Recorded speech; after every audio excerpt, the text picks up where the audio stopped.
You do not, I'm going to emphasize it, you do not have to be 100% for or 100% against court storming. You do have to be 100% in favor of protecting players. Okay? Those don't have to be mutually exclusive.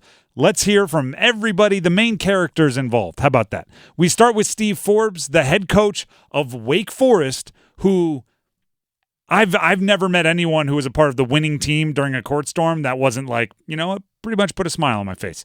Here's Steve Forbes. I didn't see what happened at the end. You know, I hope he's okay. I don't like court stormings.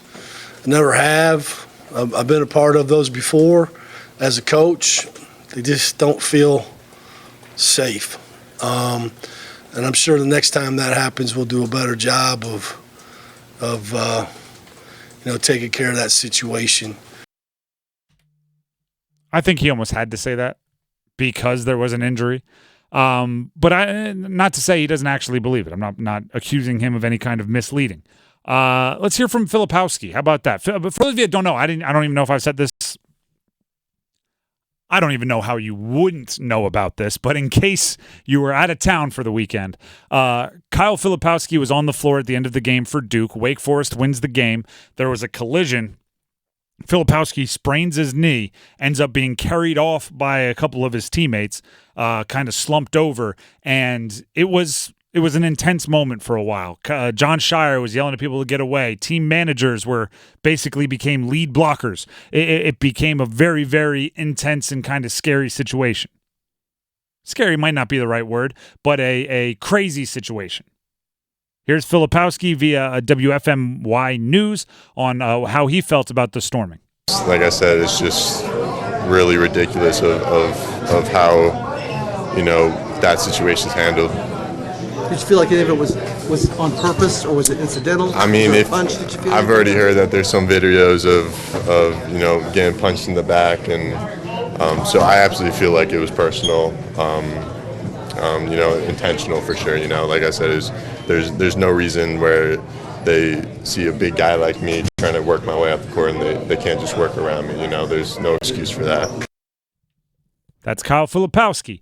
The other main character, John Shire. I want to get everybody's opinion out there before we get to the reactions. Here's John Shire, the head coach of Duke, on court storming. I'm more concerned about the well-being of our guys. Flip sprains his ankle. When are we going to ban court storming? When are we going to ban that? How many times does a player have to get into something where they get punched or they get pushed or they get taunted right in their face? And it's a dangerous thing. You look around the country and Caitlin Clark, something happens. And now Flip, I don't know what his status is going to be. He sprains his ankle. And it's one thing, like when I played, at least it was 10 seconds in the court, you would storm the court. Now it's the buzzer doesn't even go off and they're running on the floor. And this has happened to us a bunch this year. It's part of it. We need to be better. We need to learn from this. That needs to stop. Now we can get to the reaction.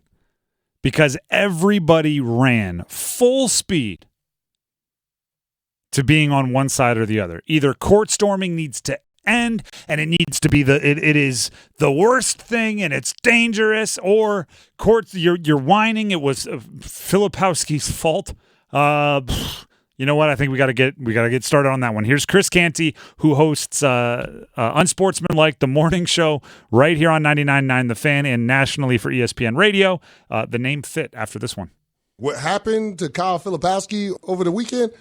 That's not on the Wake Forest fans. That's on Kyle Filipowski. If you saw the overhead shot, he's the one that stuck his leg out while the fan is storming the court, and he's the one that decided that he was going to flop. In no way, shape, or form is Kyle Filipowski a victim in any of this, all right? Let's cut that out first of all. What happened over the weekend to Kyle Filipowski is not the case in point when it comes to being against court storming, because he absolutely could have controlled what happened to him. Sticking your leg out and trying to trip a fan while they're court storming and getting hurt and injuring your ankle in the process, it is not something where you can then place blame on Wake Forest or on the stadium staff. That's on you, Kyle Filipowski. I disagree. Here's why. There's a reason why fans and players aren't within arm's distance of each other, and there's things like, stands where the fans stay and the court where the players stay. Also, There were hundreds of people running around Kyle Filipowski. Why wouldn't he put his arms up? Why wouldn't he brace for impact? What? The only way you wouldn't blame Filipowski is if he stood there like oblivious. Like there's the Chris Canty played in the NFL for a long time. Let's talk football. There's a play. Some would call it on offense a rub. Some would call it on defense a pick. Do you know why? Picks are illegal for the offense to run. What it is a wide receiver running a route in breaking with a wide receiver running a route out breaking. And the plan is for the guy running the in breaking route to get in the way of the defender guarding the guy on the out breaking route. But the thing is, that player can't block. So what they have to do is pretend like they're just running their route as they run full speed into the defensive player. And what it does is it ends up making you really vulnerable and really you look foolish because you're running into contact and you can't brace at all. Because if you put your arms up, if you brace, like if you drop your shoulder, you're going to be called for the pick. So you have to run like dee-dee-dee, just like I'm out for a little Sunday stroll, whoop-a-doop-a-doo, and then run full speed into anybody, and you just end up looking like a fool, and there's a big collision. Kyle Filipowski, you want him like eyes in the clouds? Just whoop-a-doo, I'm walking off, boom! That's just leaving yourself vulnerable. What would have been by the way, Canty said ankle sprain. It was a knee sprain. It was an ankle as called right after, but if you paid attention, it became a knee sprain. Fairly quickly after the game, it was clarified to a knee sprain. It's of course he put his arms up. Of course he was bracing with a bent knee. Of course. There were hundreds of students running at him. That's what you need to stop. The mass, the stampede. Right? If it were one player, guess what? Or one fan, I think he would have had no problem getting away from him. But it's like, oh, you want him to cut back into the guy behind him? Who, by the way, did push Filipowski in the back? Once Filipowski had the initial contact, he's kind of beginning to slump over. A guy runs up, full extension, like stiff arms him in the back, trying to knock him over. You can go watch the film. While everyone was watching Filipowski, you can watch the film. Go watch the video. Jared McCain is getting faced up by a Wake Forest student up on the sideline, face to face. Just as dangerous as the Filipowski situation. Very much. It just didn't end up being catastrophic, so no one's noticed that one. See, you ready for me to go on? Surprise everybody? Yeah. I'm not anti-court storm. Everything I just said is true. You need to stop the stampede. You can't have a player like Filipowski feeling like he needs to be protective in the middle of everybody. You shouldn't have anyone that could get face-to-face with Jared McCain. That is the problem. And part of also where all those students came rushing onto the court, including the people that ran into Filipowski, there was like a bunch of people, like 20 or so people that fell over, like all toppled on top of each other as well. So it's not just protection of players. Like you got to protect yourselves too, in a sense. And there was still time on the clock. The first people that were on the floor were out there with like 0.5 seconds left. Yeah. Court storming. Ready? This is the pivot. This is where everybody. It's like, wait a second here. Pivot. Pivot. Court storming is objectively awesome. Court storming looks like a blast. Court storming, it's the old Daniel Tosh joke, right? Money can't buy happiness, but I've never seen someone frowning on a ski-doo. On a wave runner. I've never seen anyone, frowning on a jet ski. It's like, sports might not always bring happiness, but I've never seen someone with a big frown on their face as they stormed a court, right? It seems like a great time.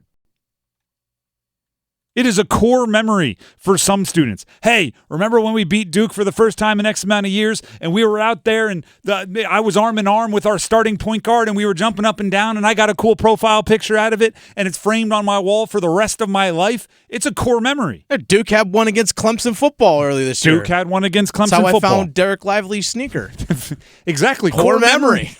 Core memory for Dennis. Finding Jordans in the middle of a fracas. It is a core memory, but also, right, this is where you don't have to be 100% on either side. Players have to feel safe and be safe, especially the away team. And whether you like Duke or hate Duke, this applies more to them than any other team. Brett Strelo put out a tweet, and his little counter stopped when Coach K retired, but Duke is still Duke, at least as of the moment. Opposing fans stormed the court 58 out of Duke's 80 road losses from 1996 to 2022. Not counting the COVID year with almost no fans, by the way. That would have been a weird storm. It would have been just like trainers and parents of the kids. So 72.5% of the time that Duke lost on the road from 1996 to 2022, the court was stormed against them. There are teams out there in college basketball that have never had the court stormed when they're beaten on the road.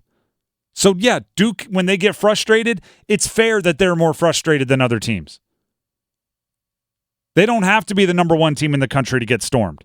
They don't have to be having a generational year to get stormed. They just have to lose on the road to get stormed. Now, what do we pride ourselves here on this show? We like being solutions people, right? We like being about solutions rather than just yelling, this needs to stop, which is what I'm hearing a lot of, right? Court storming needs to be banned. And I'm going, how? How? Thousands of people have made up their mind they're going to move 50 feet from stands to center court. How are you going to stop them? Let's talk about the two most obvious ways, or the two most often cited ways. This one comes from the Jay Billis Book of Logic, which is usually pretty good. Arrest and or detain all of them. Have fun. Once they go on the court, you can't leave unless you're leaving with an arrest. Another is more security. I don't think either of those are realistic. I just don't. You might catch a couple of people storming the court, but do you know what nobody ever thinks they are? The couple that are going to get caught, right? 1,000 people storm the court. You know who's pretty confident I'm not going to be the slowest one and get caught? Every college kid between the ages of 19 and 22. Yep. That's not a deterrent. And oh, by the way, if you are the one that gets caught, it's a pretty bananas reunion to the party when you go and make bail for, $500 and then you show back up that night at the local frat house and everyone's like, oh, you kind of become a legend. Is it smart that you become a legend? No, but it's one of those nights that becomes a core memory. What about hundreds of better trained security officers on the off chance that you pull off the upset? It's an insane request. The people that run those events are what I call yellow windbreaker staff shirts, right? They all have the yellow windbreaker. It says staff on the back. And at the end of the night, they turn their windbreaker in and they go home with a check for like $130. It's like $11 an hour. You want to go to like full-fledged security and or police officers for every game on the off chance that there's an upset? I mean, the most crazy teams storm like once or twice a year. You're going to pay for more security how many times? In a world where everybody keeps telling me how much money they're struggling to make. No, the solution has to start from a place of being helpful and not just demanding things. And also recognizing what the challenge is. Instead of making, right, this is reverse thinking. Instead of making it terrifying to rush the court, make it more fun for the students to be safe. Make it more fun for the student section to be safe than to be unsafe. This wasn't my idea. I saw it on social media by, some Joe with 900 letters after their Twitter handle. But put a 30-second shot clock that starts the moment the game ends. Final buzzer, 30 seconds on the clock, starts counting down. Can you imagine the fun of the home team's crowd chanting at the away team, 30, 29, 28, you better get off, we're coming, 26, 27, run away, run away. I just counted in reverse. 25, 24. It becomes a thing, right? You're holding each other back. 9, 8, 7.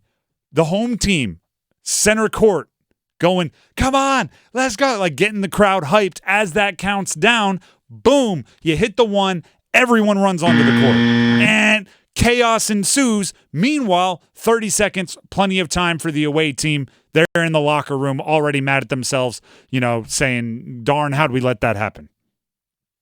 Door closed. Then you just need 1 or 2 good security guards standing at the door. Think you can afford 1 or 2 good security guards? Heck, the away team could bring 1 or 2 good security guards, stand them at the door, lock the door.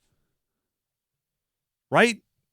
Then you have a whole new cool moment where the team gets enough time to get away, the shot clock is counting down, and as soon as it hits 0, it becomes fun.